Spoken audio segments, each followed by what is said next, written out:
Vote హక్కును వినియోగించుకున్న YSRCP MLA అభ్యర్థి మెట్టు గోవిందరెడ్డి కుటుంబం రాయదుర్గం పట్టణంలోని కోతిగుట్ట స్కూల్లో తమ ఓటు హక్కును వినియోగించుకున్న మెట్టు గోవిందరెడ్డి, మెట్టు యశోదమ్మ, మెట్టు శాంభవి, మెట్టు కుటుంబ సభ్యులు.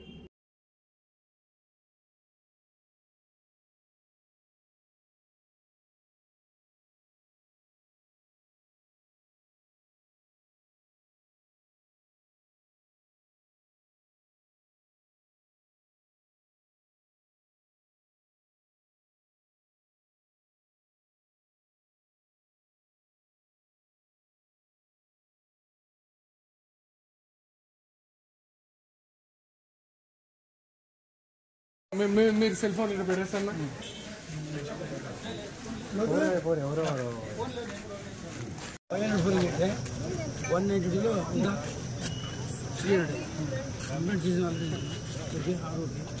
అన్న మీరు ఒక 2 నిమిషాల్లో ఫ్యామిలీతో కలిసి వచ్చేది కావాలి నాకు.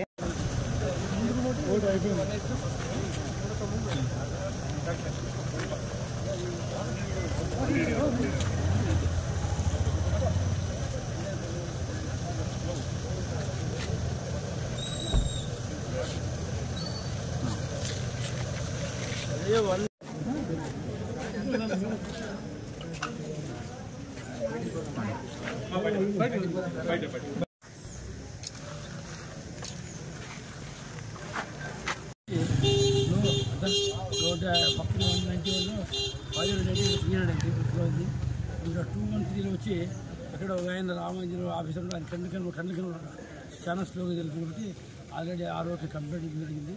ఇంకా ఇక్కడ ఆయిపల్లి ఒకటి ఎంపీ క్యాండిడేట్ కదా ఈవీఎం మిషన్ చేయడం దాన్ని అది స్టాప్ కావడం జరిగింది. అది ఇంకా అడిగిన ఏమిటంటే ఇక్కడ ముందు మార్నింగ్ మాక్ పోలింగ్ చేస్తుంది. దాంట్లో ఏమిటో ఒక ఎగ్జిట్ చేయకుండా అట్లా చేశారు కాబట్టి అది 50 ఓట్లు ముందు చేసింది కాబట్టి 50 ఓట్లు వేస్తే దాన్ని స్టాప్ చేస్తుంటే అధికార కలెక్టర్ స్పందించి 50 ఓట్లు కౌంటింగ్ లేకుండా ఇక్కడ ఎగ్జిట్ పార్టీలు కూడా అక్కడ పేపర్ కూడా తెలుసుకుని రాసి ప్రాబ్లమ్ సాల్వ్ అవుతుంది. ఇంకా ప్రాబ్లం ఏమి బాగా జరుగుతుంది సాధ్యమే జరుగుతుంది. రాయలసీమ శాంతిపూర్ ఒకటి ఇక్కడ కూడా ఆస్కారం చిన్న రాజకీయంగా జరిగిన ఖాయం ఒకటి సర్వీస్ జరుగుతుంది. విజయం కూడా అంతే సత్యం. Thank you sir.